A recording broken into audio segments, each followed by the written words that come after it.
Coming up, some airport workers fear the loss of dozens of federal screeners could lead to a security breach at Albany International. Plus, a world-famous performer takes his final curtain call. Next.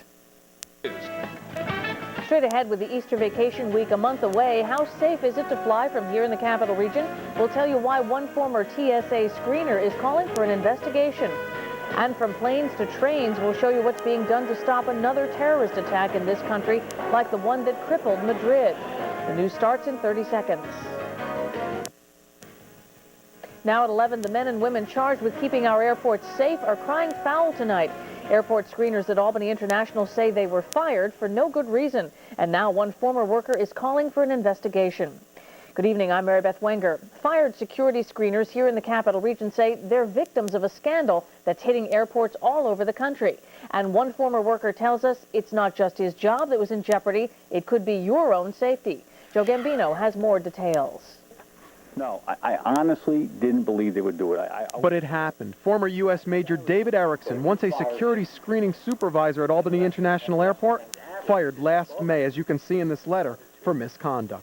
Misconduct in my mind is lying, cheating, or stealing, and that I did nothing of.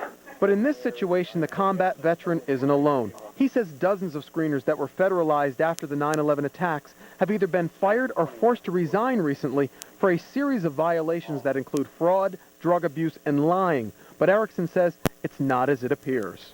When I was canned, there was about 175 people probably working there. In November of this year, he had 118 people. 60 people, they can't all be bad people. Erickson believes the Transportation Security Administration, or the TSA, is surgically removing the, quote, unwanted employees slowly and methodically. We are being targeted. Anyone who speaks out, they go after. Dave says it's wrong and it has to stop. We want an outside federal investigation of the management practices at Albany.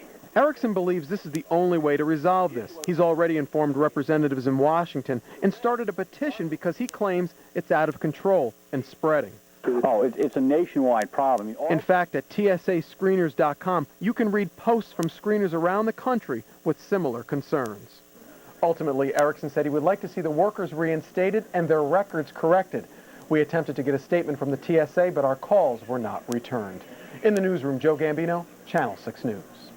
Tonight we go beyond the headlines for more on the role of the Transportation Security Administration and what it means to you when you fly. President Bush created the TSA 2 months after the September 11th attacks. Screeners were made federal employees in the fall of 2002. But there is some question as to how safe our airports are. Last December, an informed source told Channel 6 screeners did not catch a fake bomb sent through Albany International's baggage claim area to test workers. At the time, the airport security director would not comment.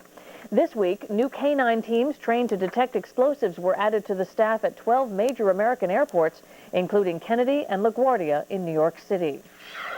New at 11 tonight, more evidence it was Al-Qaeda and not Basque separatists.